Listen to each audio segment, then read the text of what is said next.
आज की कहानी है भूलने वाली सास और भोजन प्रिय बहू। हमेशा की तरह सास बहू दोनों मिलकर काम कर रहे थे। तब सास इस तरह से कहती है, मेरा चश्मा कहीं रखकर भूल गई हूँ, बहू थोड़ा ढूंढ के रखो ना। अरे रे सासू माँ, बगल में बच्चा और गांव में ढिंढोरा, चश्मा तो आप ही के पास है, कहीं पे भी नहीं गया। यही है क्या? मैं तो नहीं देखी बहू। आजकल ये भूलने वाली बीमारी कुछ ज्यादा हो गई है बहू। डॉक्टर के पास भी जाने का मौका नहीं मिल रहा है। नहीं नहीं सासू माँ, डॉक्टर के पास जाना है तो मुझसे कहिए, मैं लेके जाऊंगी। परसों भी किराने की दुकान पर जाके डॉक्टर के बारे में पूछ रहे थे। वो लोग अचंभित होकर आपकी ओर देखकर फूट फूट के हंस रहे थे। आपको याद है क्या?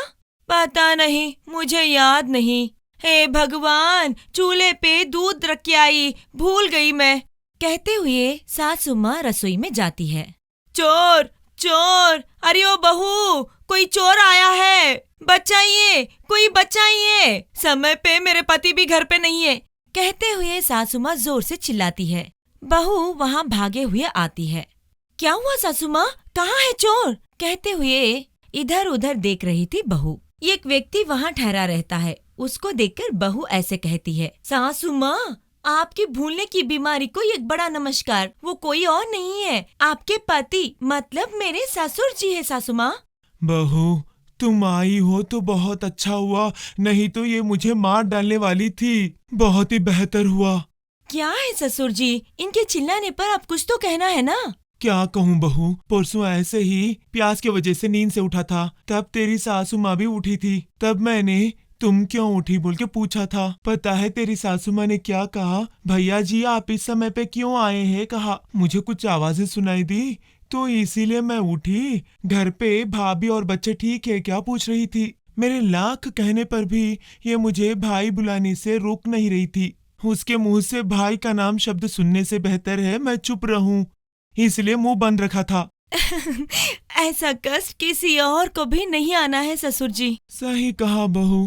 कहते हुए ससुर अंदर चला जाता है और सासू माँ अपना काम खत्म कर आराम से टीवी देख रही थी। बहू रसोई में जाती है। आज मेरी सासू माँ पता नहीं क्या बनाया है, कहते हुए ढूंढ रही थी। वहाँ पूरियाँ दिखते हैं।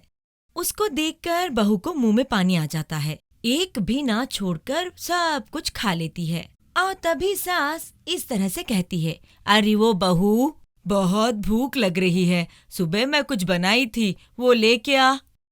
सासू माँ, आपकी भूलने वाली बीमारी बहुत ज्यादा हो गई है। दिन ब दिन आप बहुत ही अजीब कर रहे हैं। जब से ही आप प्लेट भर पूरियाँ लेकर दबा दबा के खा के निगल गए थे ना, भूल गए क्या सासू माँ? क्या कहा बहू तुमने? सही में मैं खा ली क्या? मुझे लग रहा था कि मैं कुछ भी नहीं खाई। कहते हुए अंदर चली जाती है। इनकी भूलने वाली बीमारी मेरे लिए अच्छा है। परसों 1 दर्जन केले खा गई, कल शहद पूरा पी गई। घर पे सब कुछ मैं ही खा रही हूँ, मगर कोई नहीं पहचान रहा है, क्योंकि मेरी सासू माँ को भूलने की बीमारी जो है, सब कुछ उन पे ढकेल रही हूँ। ऐसे सोचते हुए बहू अंदर चली जाती है। ऐसे ही कुछ दिन बीत जाते हैं। एक दिन पति इस तरह कहता है, अरे वो मेरी प्यारी पत्नी, आज मुझे बिरयानी खाने का मन कर रहा है, बनाओगी क्या? और तभी उसकी माँ बाहर आती है। क्या है बेटा, कल ही तो मैंने बिरयानी बनाई थी ना, फिर आज क्यों बिरयानी पूछ रहे हो? माँ, आपने तो बिरयानी पिछले साल बनाए थे, वो बात अब याद आ रहा है आपको? ओहो, तो रुको मैं ही पकाती हूँ। कहते हुए बिरयानी बनाने लगती है। सास वो काम में लगी थी तो बहू चिकन बना रही थी, और बहू वो पका है या नहीं सोचते हुए एक छोटा टुकड़ा लेके खाती है। बहुत ही अच्छा लगता है उसको। उसके बाद फिर से नमक देखने के लिए एक और टुकड़ा लेके खाती है। उसको लगता है कि नमक बराबर है और बहुत ही अच्छा है समझती है। फिर थोड़ी देर के बाद मिर्ची कैसा है वो देखने के लिए एक और टुकड़ा लेके खाती है। उसको भी खत्म कर मिर्ची बराबर है सोचती है। ऐसे ही सब कुछ खा जाती है। पूरा खा जाने के बाद ऐसे सोचती है, अरे रे भगवान, ये मैंने क्या किया, सब कुछ खा ली। अभी मैं क्या करूं? मेरे पति और ससुर जी खाने के लिए घर आ रहे हैं। क्या हुआ? सब कुछ मेरे सास पे ही डाल दूंगी। ऐसे बहू सोचती है और थोड़ी देर के बाद पति और ससुर जी दोनों घर वापस आते हैं। वे लोग भोजन के लिए तैयार होते हैं। तब बहू अनजान होकर बिरयानी लेके आती है।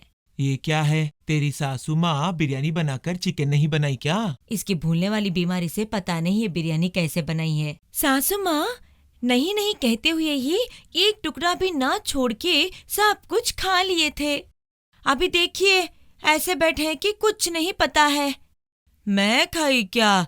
ये क्या? मैं अभी तो बिरयानी बना के बाहर आई हूँ। मुझे पता है कि आप यही बात कहेंगे। आपकी भूलने वाली बीमारी से हम बहुत ही परेशान हैं। अगर आप नहीं खाएंगे तो क्या कोई बिल्ली और कुत्ता आके खा जाएंगे क्या? है भगवान, लगता है मैंने ही खा लिया। ये देखकर वे लोग जोर से हंसते हैं। इस पे बहू ऐसे सोचती है, हे भगवान, ये तो मेरे लिए बहुत अच्छा है। ऐसे सोचती है बहू।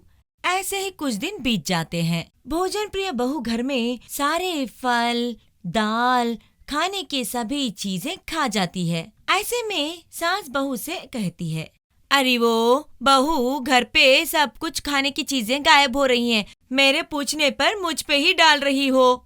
मुझे तो मेरे खाने के बारे में भी याद नहीं आ रहा है। उसी को भूलने की बीमारी कहते हैं सासू माँ। उस पे सास बिना कुछ कहे चली जाती है। तब बहू जोर की सांस लेती है। हे भगवान, बच गए मैं। ये सारी खाने की चीजें मैं ही खा रही हूँ। ये जानकारी मेरी सासू माँ को नहीं है। ऐसे ही सब कुछ खा जाऊंगी। इस तरह से खुशी से गाने गाते हुए नाचते हुए रहती है। ऐसे ही खुशी से सब कुछ खा लूंगी। ये मेरे सासू माँ पे ढकेल दूंगी। खुशी खुशी से खाते जाओ। ऐसे गाने गा रही थी। ये सब कुछ पीछे से सासू माँ सुन लेती है। अरे वो बहू, इतने दिनों से सब कुछ तू खाती हुई मुझ पे डाल रही थी क्या? आने दो मेरे पति और बेटे को। सास के ये कहते ही बहू डर जाती है। सासू माँ, ये काम मत कीजिए सासू माँ। मेरे भोजन प्रिय का पता चल गया तो मुझे वो लोग दूर रखेंगे। फिर सब कुछ खा के मुझ पे क्यों ढकेल रही थी? रुको, आज मैं सब कुछ सच बता दूंगी। इस बात पे बहू बहुत ही डर रही थी। शाम हो जाती है। वे दोनों घर आते हैं। तब सास वे दोनों से ऐसे कहती है, मैं तुम लोगों से कुछ कहना चाहती थी मगर याद नहीं आ रहा है। याद आने पर वो बात बता दूंगी। कहते हुए सासू माँ अंदर चली जाती है। घर में वाले अजीब से देखते हैं। उसको देखकर बहू बहुत ही खुश हो जाती है। भला करे, मेरी सास की बीमारी मेरे लिए ही अच्छा है। जो भी हमारे बीच में हुआ है वो सब कुछ भूल गई है। ऐसी सास सभी को मिले तो मेरे जैसे बहुएं बहुत ही खुश रहेंगे। कहते हुए जोर से हंसती है। बेचारी वो सास भूलने की बीमारी से बहू के हाथ में कठपुतली की तरह बन गई थी।